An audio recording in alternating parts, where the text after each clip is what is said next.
doubt. But yeah, I do want to get to the subtopic here, real quickly here. Staying here, is the winner of the Nuggets Timberwolves series the favorite to win the NBA Finals? And Zach, once more, the mic is yours. Yeah, well, so I find this very interesting because really throughout the regular season and right now even, the Boston Celtics have been the clear-cut favorite to win the NBA Finals. But I do feel like Denver, especially if they could find a way to win this series and, you know, get by whoever wins Dallas, Oklahoma City, and I do think they will. I do expect the Denver Nuggets to be representing the Western Conference in the NBA Finals for the second straight year when it's all said and done. But I do wonder, like, who would the favorites be in that series? Because even though the numbers would probably suggest Boston, assuming they get there in the East, I think they will. For the record, I think the NBA Finals is going to be Boston against Denver. I'm sure a lot of people agree with me. But I just find it so interesting that the numbers would suggest Boston should be the favorite. Vegas right now suggests that Boston is the favorite. And I feel like if you just ask the casual basketball fan, though, they would say that Denver should be the favorite because they are the reigning champs. They have a team that has proven that they could get the job done in the postseason and in the finals. They have the best player in the world. Jason Tatum and Nikola Jokic are not on the same tier. You can't even debate that right now. But the one thing that throws a wrench into that for me is I think the Western Conference playoffs have just been such a bloodbath, right? When you look at Denver, their opening round series against the Lakers, I know they won in 5, but they were losing at halftime in every one of those games, and they needed 2 Jamal Murray game winners to get by their first round series. You look at this series, they're down 2-0. They responded in a big way, but I expect the Timberwolves to win game 6. And I think this series is going to go 7. I think Denver wins it in 7. And I think Oklahoma City is going to get by Dallas. And although I think Denver would beat them, I think that has the potential to be a long classic series, Denver against Oklahoma City. Meanwhile, you look at Boston in the East, and they've had a police escort to the conference finals. And that escort might continue if OG Anunoby isn't 100% for the Knicks to the NBA Finals. The Heat don't have Jimmy Butler or Terry Rozier. And then later in the series, Jaime Jaquez Jr., their top rookie, gets hurt. Donovan Mitchell misses game 4 for Cleveland. Isn't going to play tonight probably in game 5. And by the way, the Cavs also are missing Jared Allen. Then we have the Knicks and all their injuries. Indiana, God forbid they win. They're not a team I think ready for the moment. So I just never remember a path so easy for a team to get to the NBA Finals like Boston. They have no excuses, and I think they're going to get there. But I do wonder if that just such a tough road for Denver would ultimately catch up with them. And even though you can make the case, if Denver plays Boston, the Nuggets should be favored as the defending champions. That's fine. But I still maintain the fact that even if it is Boston-Denver, the Celtics have no excuse not to win the NBA Finals because their playoffs haven't even started yet.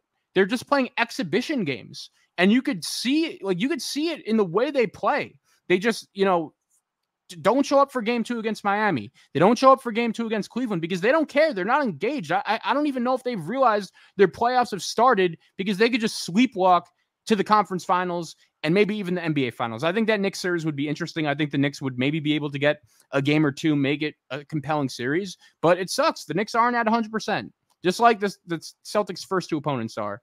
So if it is Boston-Denver, maybe the Nuggets are favored, but still, the Celtics have no excuses. If they don't win the NBA Finals this year, we have serious, serious problems. Yeah, I think the winner of the series is going to be the favorite to win the whole thing, and I think ultimately will.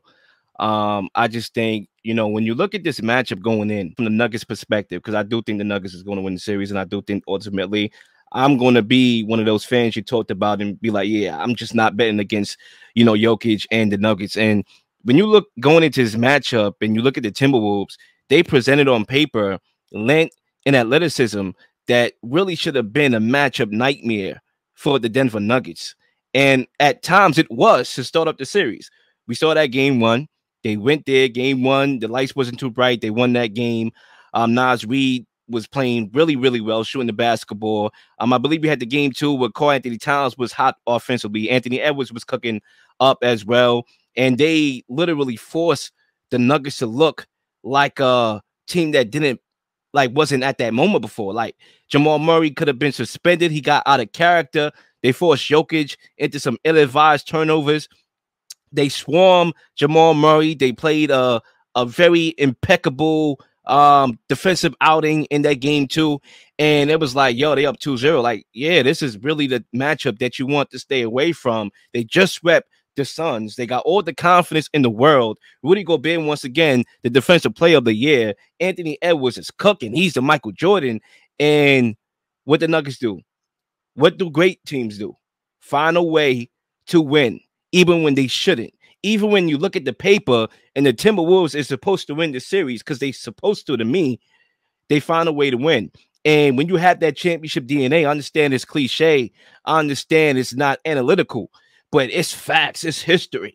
Okay, when you have that championship DNA, it's going to take you places. And when you have the best player in the world who's able to make adjustments, who's one of the smartest players on the floor, no matter who he's going up against, you're going to have an opportunity to win. What happened was Jamal Murray in that first 2 games was not showing up. He was struggling. Matter of fact, throughout this whole playoffs prior to the last 2 games, he was struggling. Once he got going, then it's hard to stop that pick and roll with Jokic and Jamal Murray. Now you got another threat, another scoring threat that really you have to attend to, not only Jokic. And when you look at the landscape of who else could potentially be in this conversation, the Thunder and the Mavericks, I do think the Thunder is going to win. I do agree. I think the Mavericks blew their opportunity to go up 3-1 and potentially, win the series. I think the Thunder is going to win the series, but I also think that's a matchup that while it's going to be long, while it's going to be entertaining, I think the Nuggets are going to win that matchup as well. You look at Boston, and you talked about it. Police escort. Can I go straight to the lounge, please, to the VIP section? Okay. Yeah, that's how it's been throughout the playoffs with no Jimmy Butler, all the injuries, right? Donovan Mitchell didn't play the last game. They was able to, even though they had a fight from the Cavaliers, not having Donovan Mitchell came back to bite them. They was able to win that game. The Knicks are undermanned. We got to see how this Disney type script, where does it end? Is it sustainable going all the way to the finals? Is our luck going to run out? Are we going to get tired? We got guys playing over 40 minutes. Or we going to hit a wall where we just fall flat like the Pepsi Coke that's been in the pantry for 5 years, okay? Like, we have to take those things in consideration. However, we do have OG. I do believe that series will go 6. And I do believe that Boston will get their first test of adversity against the Knicks, because whether or not we underman or whatever, we always dominate boards. Okay, that's what we do. Outside of the last night, we did. Outside of the 2 games that we lost prior to last night, we've been dominating the boards. Mind you, we went up against the 76ers with Joel Embiid. Okay, and all those big guys over there, and we was able to get rebounds and out rebound them in that series. Boston don't like when you force them to be out of their element shooting threes. When you force the finesse out of them and they gotta play gritty and bring it to the trenches, bring it to the battle of the boards, they don't like that. They don't like when you rattle them. Jason Tatum was looking at Jaylen Brown. Jaylen Brown looking at Tatum. Oh, me? Oh, shoot it? Okay. Your turn? My turn? Yeah, okay. That's how they look. So as much as I want to see my Knicks win the championship, and if that doesn't happen as an alternative, I wouldn't mind seeing Boston win, and I understand the conflict of interest there, but I just want to see Tatum and Brown get over that hump. I don't trust them up here, and when the 3 is not falling, I don't trust them as an alternative, adjustment. So I do believe the Nuggets is going to win the NBA Finals again, and I understand that's not the fancy answer that people want. They want to see something different. You talked about it on your take for 99, which I'm going to play as we enter halftime in a few minutes, about the back-to-back dynasty being over. But the Nuggets are that team for a reason, and that's why I think they're ultimately going to win this series and win the NBA Finals as well. There's one more caveat, too, that we haven't mentioned. Kristaps Porzingis and his health, I think, is going to have a lot to do with how things ultimately end up playing out. But man, the Boston Celtics went 64-18 during the regular season. By the numbers, they're one of the best teams in the history of the NBA. They get a police escort to the conference finals and maybe even the NBA finals. They have no excuses. As good as Denver is and as impressive as they've been, the Western Conference playoffs are a war. And I think that Oklahoma City, although I picked Denver to win that series, it's not going to be easy either. And I do think the Knicks, I agree, would give Boston a series, and maybe that's what they need, because they just seem disengaged to me right now. And again, the health of Porzingis might have a lot to do with it. But I'd be curious to see. You know, we don't have that matchup yet. But if it is Boston-Denver, I feel like so many people would be picking the Nuggets because it's fair to not trust the Celtics given their recent playoff demons. But maybe I'll shift the other way and go contrarian if that ends up being the matchup.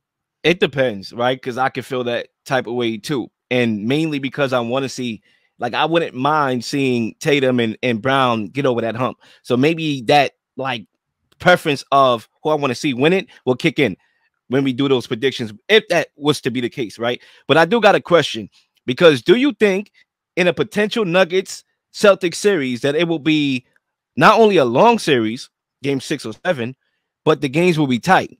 And another question, so it's a two-part question. If the games are tight, who do you trust more in those moments? Because I personally trust Jokic or Jamal in those moments, because I really don't see Brown and Tatum in those moments drive the game home, bring the game home. Like, especially Tatum. Like, when was the last time, and I'm pretty sure he did it before, I just don't remember what year, did Tatum hit a clutch shot at the buzzer to win the game? Like, you know? Yeah, so I agree. You know, Denver definitely would have the edge in crunch time. But when it comes to Boston, and you're right, like if you want to win an NBA Finals, it's a fact. You're going to have to find a way to win close games. Not every game is going to be a blowout. And we spoke about this on the show before.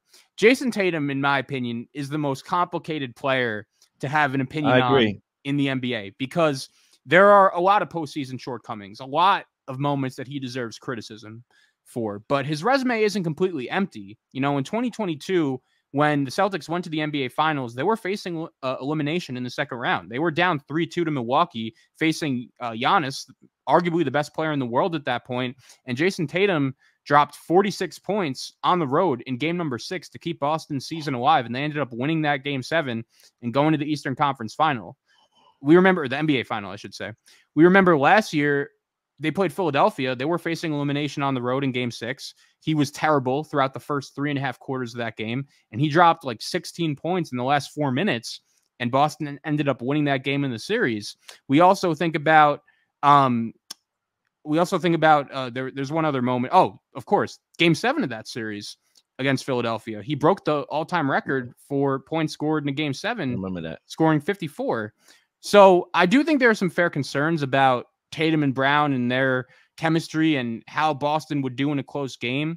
But, you know, the additions of Holiday and Porzingis have been big. That really put them over the hump in the regular season. We'll see if they can keep it up in the playoffs. And Derek White, I think this guy is the X factor. He's been so good in these playoffs, late in that Miami series, early on in that Cleveland series. This guy was looking like Steph Curry, hit 7 of 12 from 3 in game 1. He's had a great season. And again, I've been as skeptical of Boston as anyone. You know, I picked Miami to beat them in the Eastern Conference Finals last year. Everyone thought I was crazy. I thought they choked that Warriors series away. They had no business losing it. So they've had some playoff shortcomings, but this has to be their year, because if it's not, they're going to have some serious questions going into the offseason. I'm going to just address this last comment from Kenny real quickly here, because I do believe, right, because this is a broad topic, so we can kind of like maneuver. You know, when you talk about Ant-Man, and I do agree, before I get there, I do agree with a lot of your points about Boston. You know, it's just going to come down to being consistent, you know, winning games you're supposed to win and not taking your foot off the gas. I think it's Charles who made this point, Charles Barkley, you know, that the Thunder, they play every game the same. You could say the same thing about the Pacers in some retrospects, right? Certain teams play the game the same. Boston don't. They play the game to the level of their opponent, and they need more. They need to be more consistent, and we'll see if they're able to do that, you know, going forward. As far as Ant-Man is concerned, right? I do believe that I see the comparisons with Michael Jordan. The killer instinct is number 1. Holding the teammates accountable, number 2, like how he did with Cat at the presser when talking about him and his foul troubles, you know, holding him accountable, talking with his guys, which makes guys don't want to make mistakes. If you have that type of leader and voice in the locker room, you don't want to make a mistake. That's like Michael Jordan-esque. But my point is that when you look at a guy like Jokic, who is dominating the league individually, Forget the accolades. Just look at him and his performances. Dominating the league individually. Nobody has an answer for him, which reminds me of Michael Jordan. Nobody had an answer for Michael Jordan.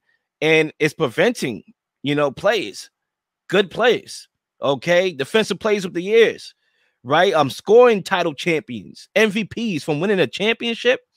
That's more Michael Jordan-esque to me.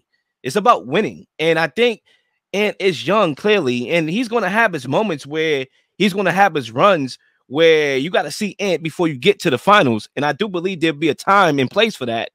But right now, the main conversation should be the greatness and dominance of Nikola Jokic. Please like and subscribe for all the up-to-date content.